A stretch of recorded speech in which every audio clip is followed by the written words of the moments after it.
So the unit that we are focusing for today's class is functions and task, which is unit 4 of HDL programming using Verilog course. So this needs around 3 hours or to maximum 4 hours to complete this particular unit. So task and functions basics. Let us understand the basics first. So the basic goes like this. Both task and functions must be defined in a module and are local to the module. Understand it. So these tasks and functions are defined in a module itself. That is a very important thing you should understand. It must be defined within the module itself and are local to the module. You understand the meaning of the local to the module? Local to the module means it is restricted its visibility to only that particular module. That's the meaning. Okay.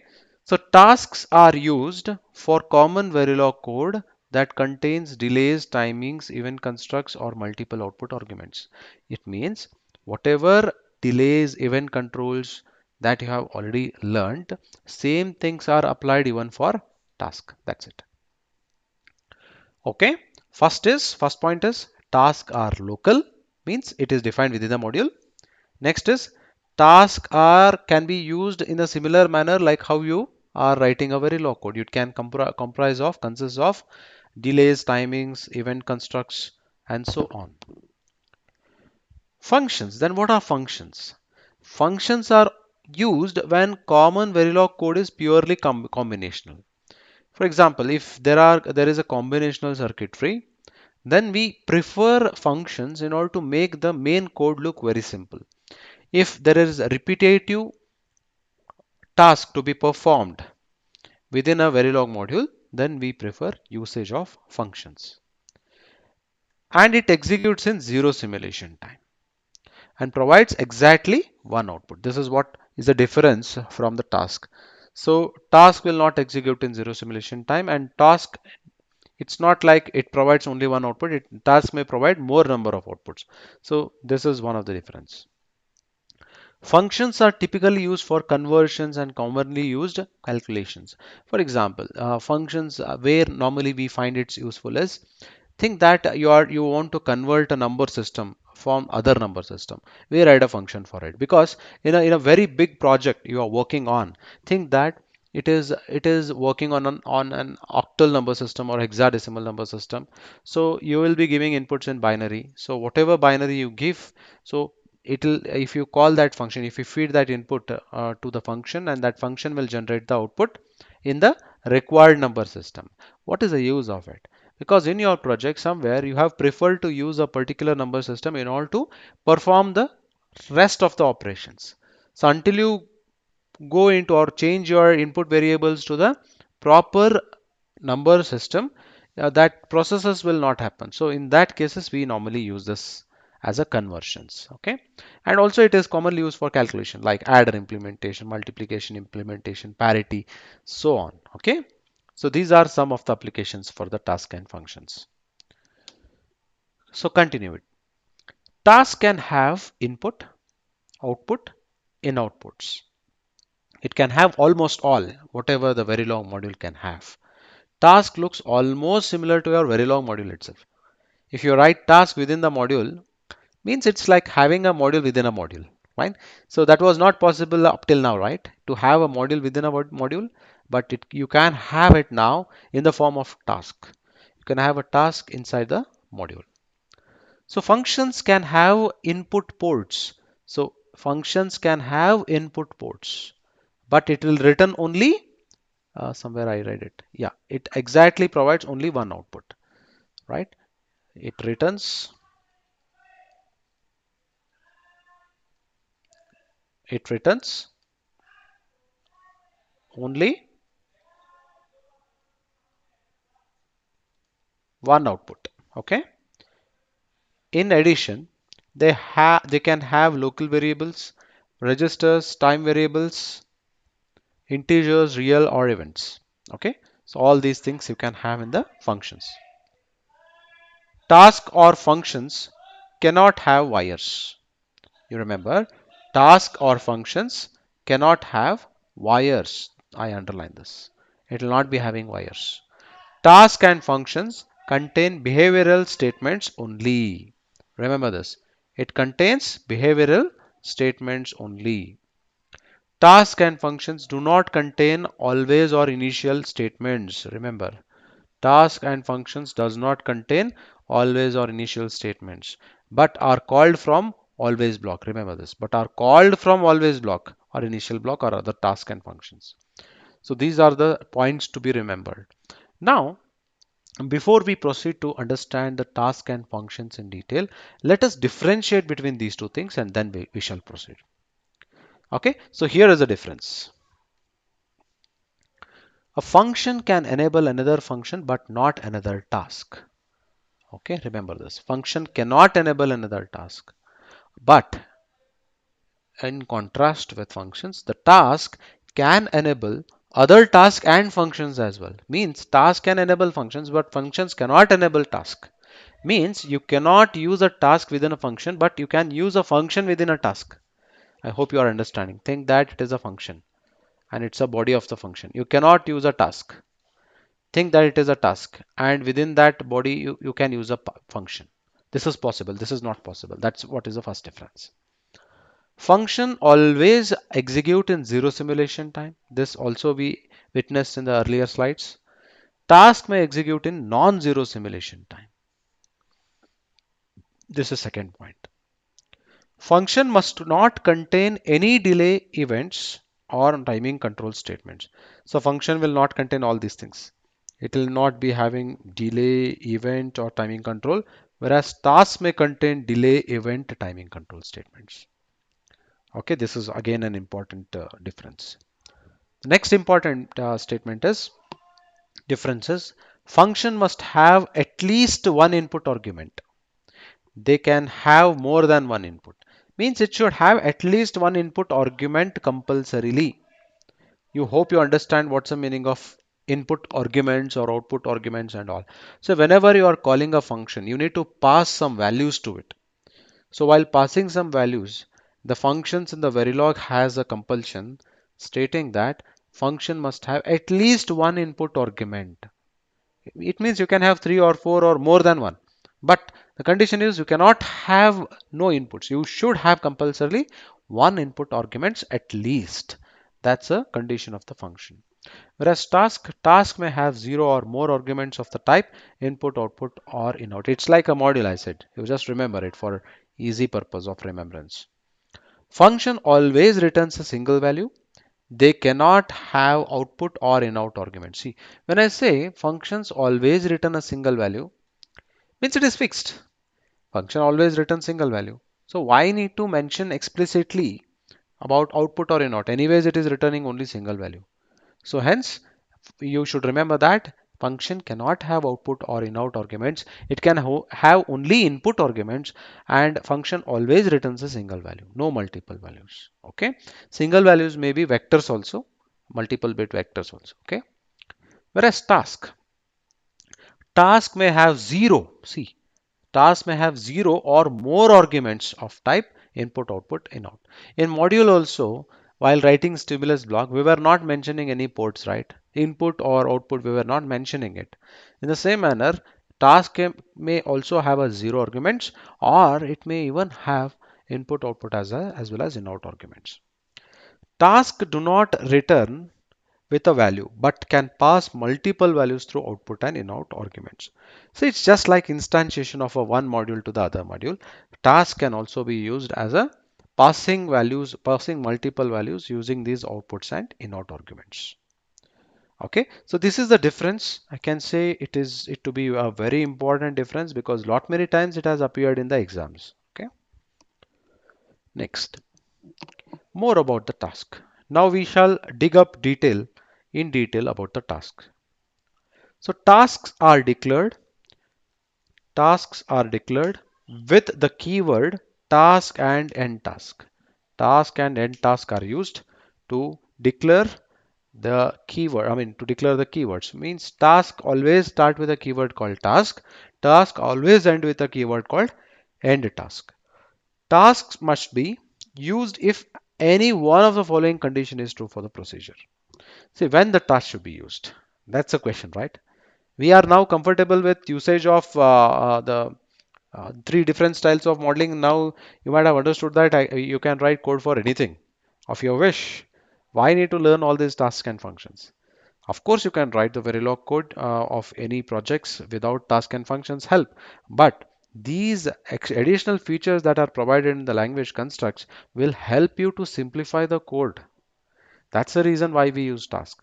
So here it says, when the tasks to be used are when there are delays, timings or event control constructs in the procedure. In the procedure means in the task itself. Okay. Normally, let me tell you, uh, in Verilog, there are two kinds of HDL languages.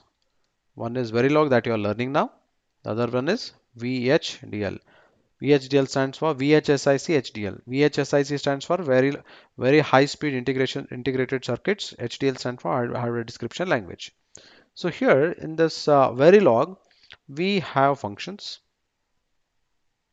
In VHDL also we have function. Some syntactical differences there. Here we have task. In VHDL we call those as procedures. That's it. Hence, you find somewhere like use of procedures. So it is nothing but a task. Okay. There are delays, timings, or event control constructs in the procedure. In the procedure means the flow that you have opted to design. Okay. The procedure has zero or more than one input, one output arguments, because in this case you cannot have functions. Functions cannot be used when you have zero outputs or when you have more than one outputs. Procedures has no input arguments. Procedure has no task has no input arguments. So when there is no input arguments, then also you can use a task. So this is about the task. We shall get into the syntax understanding of the task declaration and invocation. So we are studying this under the heading called task declaration and invocation. So task goes like this. So here is the task declaration. Here's the syntax: task followed by name of the task followed by task flow declaration, statements or null, end task. This is the syntax of the task.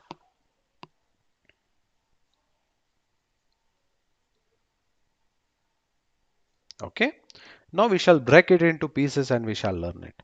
Name of the task, how it should be written. This declaration, how it should be written. Statement or null, how it should be written. All those things in detail we shall study. So here what we studied like how task is declared. So this is the syntax of the task. So task followed by name and followed by declarations, statements, and then end task. Okay. So here are all things that appears. Now let us go one by one. Name of the task. So name of the task is nothing but an identifier. So what are the rules of the identifiers that we have learned already? Same thing that you use for writing the name of the module. First is you can have alphanumerics and you have only one special character, that is underscore. And to use all these things together, you should follow some three rules. The first rule being you should always start with the alphabet. You cannot have two underscores, successive underscores. You cannot end with an underscore. These are the two rules, set of rules you need to use, and your identifier is ready. Same identifier rules are applied for naming the task. Okay, so this is done now. Next, we shall take this one. So task flow declaration. Uh, Here, what all things you can declare? I have been telling you that task is almost resembling your module. In your module, you can declare a parameter, right? So here also you can declare a parameter. Or or I can say you can have with this all together, or else you can have individually. That's of how your project is needs it. Input declaration is possible, output declaration is possible, in-out declaration is also possible, reg declaration is possible, time declaration is possible, integer, real, event declarations are all possible. Then what is not possible? The most important thing that is not possible is wire. You cannot have a wire inside the task. Remember this. You cannot have a wire declaration. So this is about TF declaration. So here it is a TF declaration. We are done with it. Next, we shall understand the statements. Statements means it is a body of the code, your logic implementation, that is, and followed by end task. So now task is written. Let me just take one of the example. Think that I'm writing a adder task.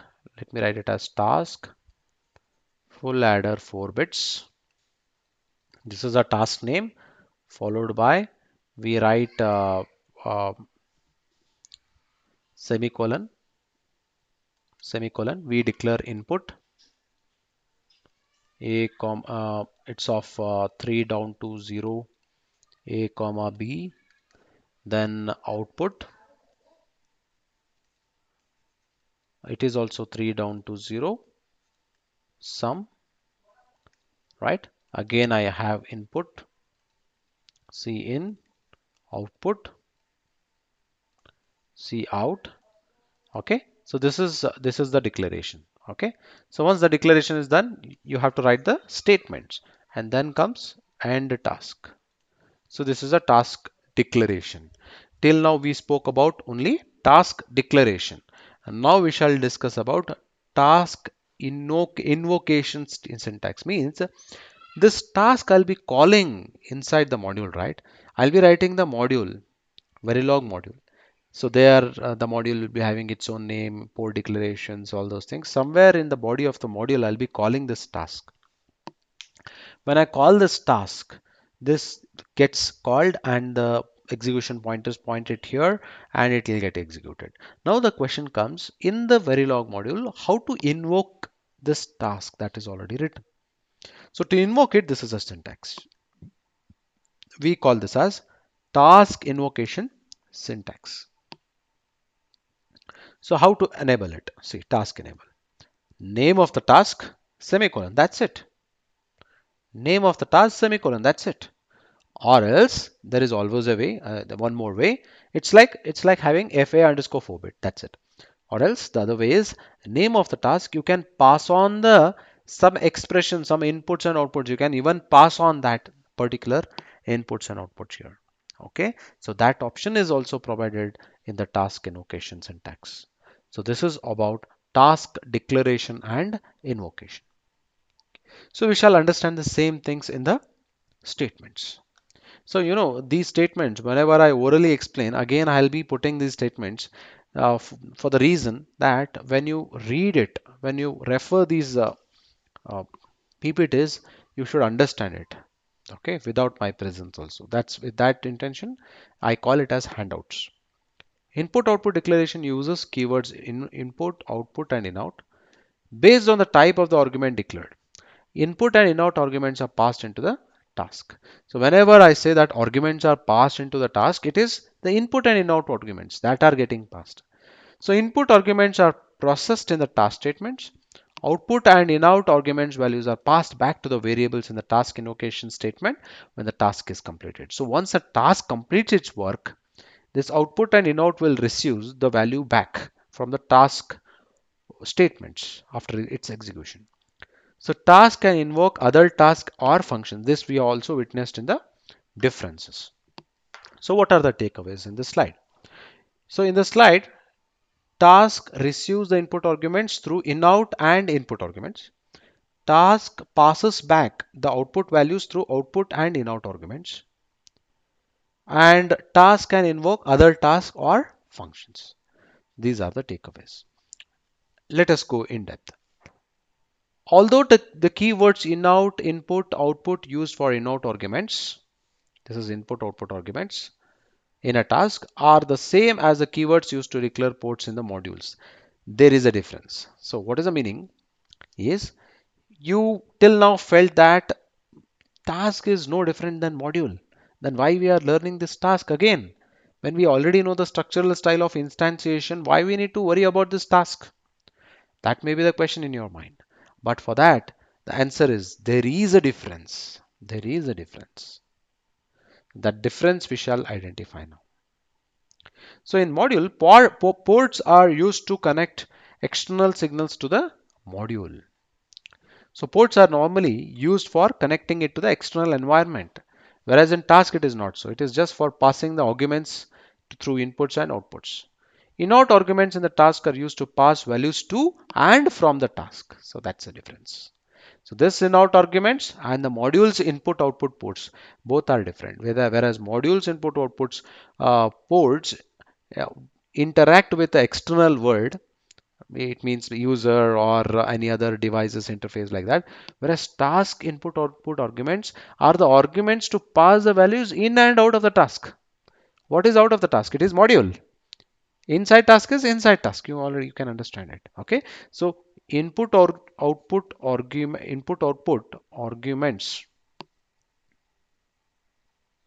of task are used for only interacting between these things. Task is there, above which there is a big module. Okay. So to and fro communication. That's it. Only this place. Whereas module, it is to external user or any interfaces. So this I call it as external environment or interfaces. Got it? Then here is an example. Simple basic example. Today we shall understand the code, like how to write the task and functions, and then if time permits we shall take the Xilinx simulation, or else we can take it in the next session. Okay, so just have a check. So this is a task example in order to show you the use of input and output arguments. Okay,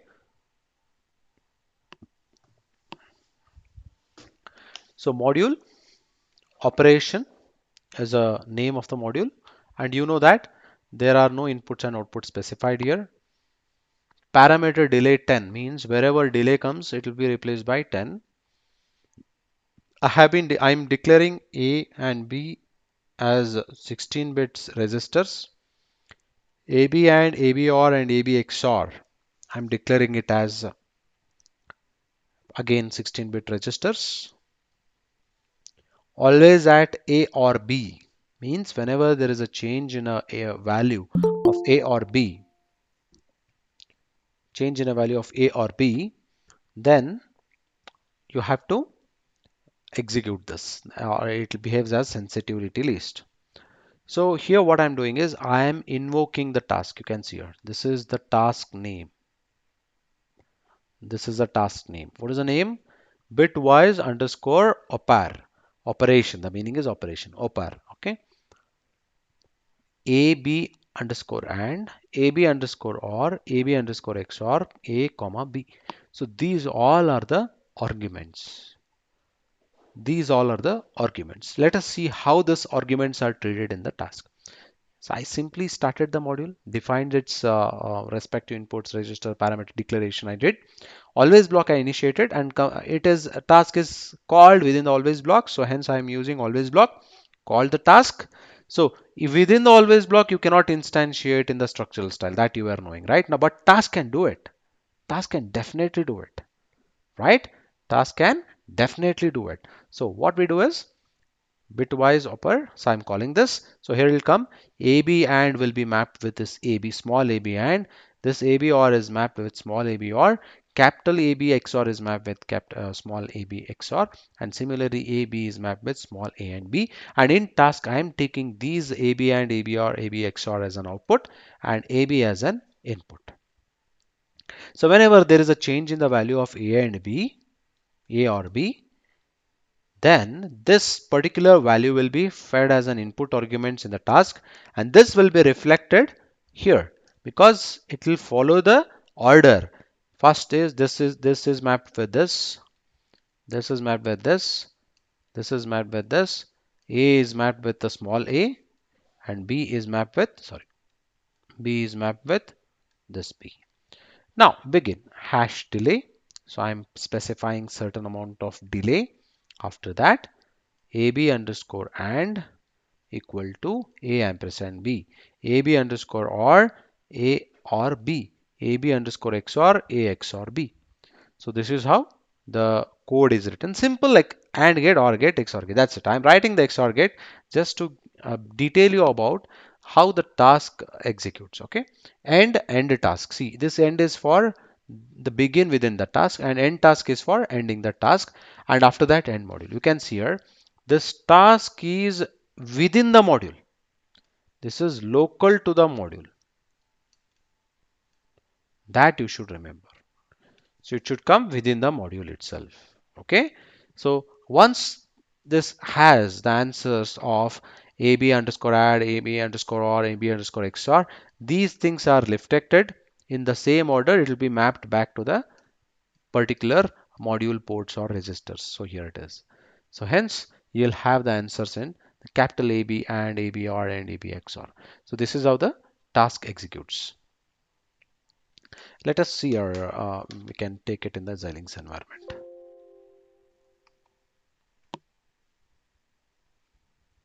I have kept the code ready. Same code, module operation. So I'm opening Xilinx. So new project, I'll go to the new project because unit 3 we had ample amount of codes that we solved. And remember, in task and functions, we don't repeat all the things that we have analyzed in the previous chapters. You have to write those codes that we have discussed in the previous chapter using task and functions. Okay.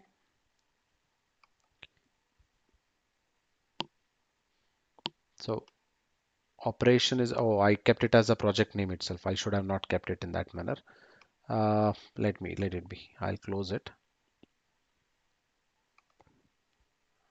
New, because so that I can have the reference of all those. Unit 4. Unit 4 task functions. This is how the name I keep, just to have clarity. Whenever I need, I can get those files. Here in the target settings, don't worry, I have used Vertex kit. You have been using Spartan kit, don't worry. I'm working on some research work, so that's why I have kept that. New source, Verilog module, operation here. Next, next, finish. Okay. So let me copy it here.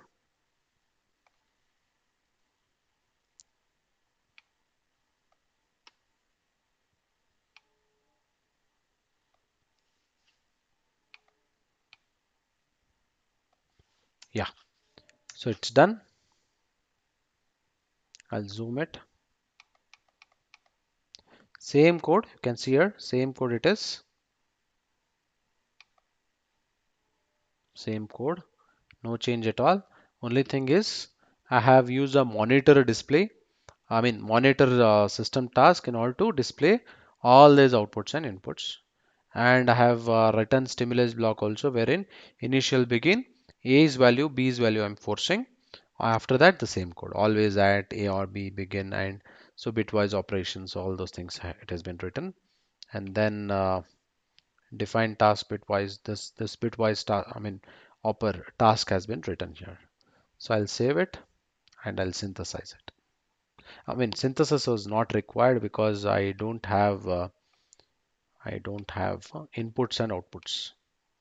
Here you don't have any inputs and outputs. I could have directly gone for simulation. Of course, with task you can definitely synthesize, but here I have written a stimulus. That's why it shows as error. Don't worry about it. Error is can be ignored. You can see here.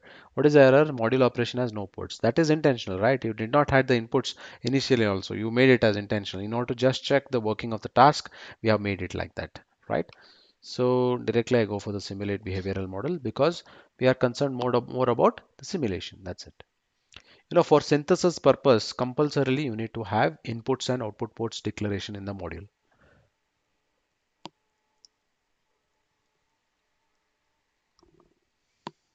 Just wait for a while.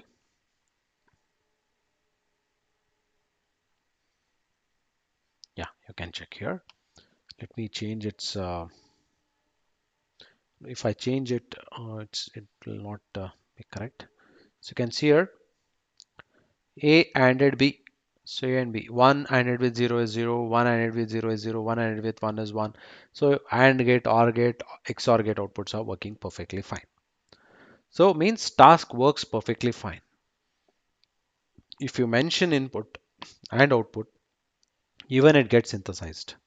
Here there are no inputs and output ports mentioned, so that's why you're getting an error telling that this particular module does not have any port declarations. But that was intentional, hence I ignored it and I went forward to show you the simulations. Fine. So this is about the task first example. If you have any doubts, please come up in the chat box, or else let me cover up the next example of the task also. The next example for the task is um, asymmetric sequence generator. Symmetric sequence generator means random sequence generation. That's it, nothing else. So don't think that it is something difficult or big. Okay, it's just like random sequence generation or symmetric sequence generation. Task can directly operate on reg variables defined in the module. Okay, so in the module, if you define something as register variables, it can directly operate on it. Just now we looked into it like a b underscore and so you can directly manipulate there. So module sequence, reg clock, initial init sequence. So I'm calling this particular task first. And you can see that in this task, there are 0 input outputs. Okay, this is possible only if we use task. In function, it is not possible. Again, it is initialization for, okay, it is just for initialization. Now again, I'm calling always, I'm using always begin and so here I'm calling one more task. Again, here also there are 0 input and output for this task. So these both are tasks, okay? This task is for initializing the sequence. This task is for generation of asymmetric sequence. So when the execution pointer starts here, module sequence, reg clock, initialization, initial first it enters. So here initial as well as always it starts, but initial will execute only one time. Always will execute many number of times. Initially, what does this do? This will be invoked. It will come here. Initialization sequence. Task init sequence. Begin and end task. What we are doing here? We are setting the clock. We are setting the clock to 0. Why we are doing all this big drama here to just initialize? I could have written here just equal to 0 means done. This was not needed. This was not needed. Only if I write reg clock equal to 0, it is done. Why we are not doing it then? This we are doing it to show you how you can use a task even for initialization. Right? This is a very small piece of code. You feel like, what is this nonsense? You are simply using a simplest of the simplest thing you are using 4 to 5 lines. But in a big project, this does not. This definitely matters. You should know that such options are also there so that you can use it somewhere if it is essential. Of course, here it was not essential. It is just for explaining you the fundamental of the task. Now, always begin a symmetric sequence. This is called and invoked. So it will reach here, the execution pointer. So here what we are doing, after 12 amounts of delay time, clock is initialized, clock is assigned with 0. After next 5, 1. After next 3, 0. After next 10, 1. So it is not behaving as a clock itself. It is behaving as a asymmetric sequence. Means this clock should have certain duty cycle, right? 50%, 75%, 25% like that. But this particular clock is not having any of those. So here initially after 12 it is 0. After 12 time units it is still 0. Again I am allotting 0. Already it is 0. After next 5, 1. After next 3, 0. After next 10, again 1. So there is no particular logic behind it for the change in the values of this clock. Hence it is called as asymmetric sequence generator, or else we can also call it as random sequence generator. So let us take this code into the Xilinx and check how the output behaves. I have this code. Sequence is a name kept for it. The intention is here to learn how to work with task. Okay. So let me go with the new source. Name given Verilog module. Name given as sequence. Next, next, finish. So I'm copying the code that I have copied just now, pasting it. So zoom it, you can see here to just show you that it's the same code. Module sequence reg clock, and here something is written like initial gr waves. This is not supported with Xilinx, I'm taking it out. This is supported with some other tool, so I'm taking it down. Initial, I am calling this sequence first, initialization sequence. After that, I'm calling asymmetric sequence. Initialization sequence, I need to write right. So here, initialization sequence is clock equal to 0. Whereas asymmetric sequence task is, it is written here, and after that, end task, end module. That's it. Save it.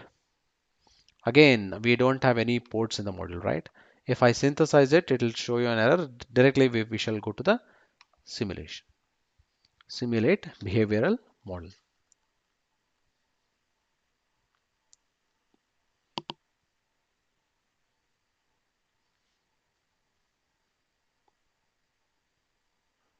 Just wait for a file.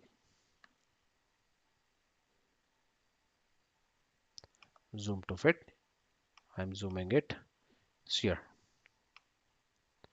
You can see here. Here it is some made one again, one here, zero, zero here, one here, and it is continuing in some asymmetric fashion. You cannot find any symmetry here. You cannot define any logic here. Hence, it is called as asymmetric. Okay. Let us not worry much about it. So just to explain you the task fundamental, we took it. Okay, so this is all about task. We can have many examples to be solved using this task.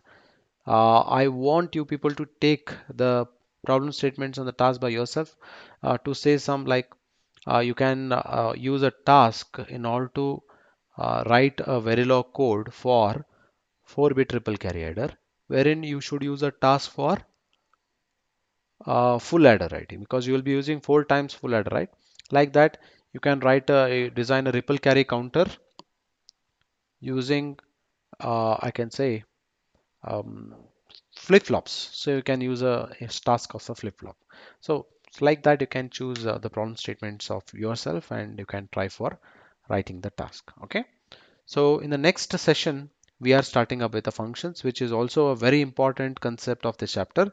So that's it for today. If you have any doubts, please come up in the chat box.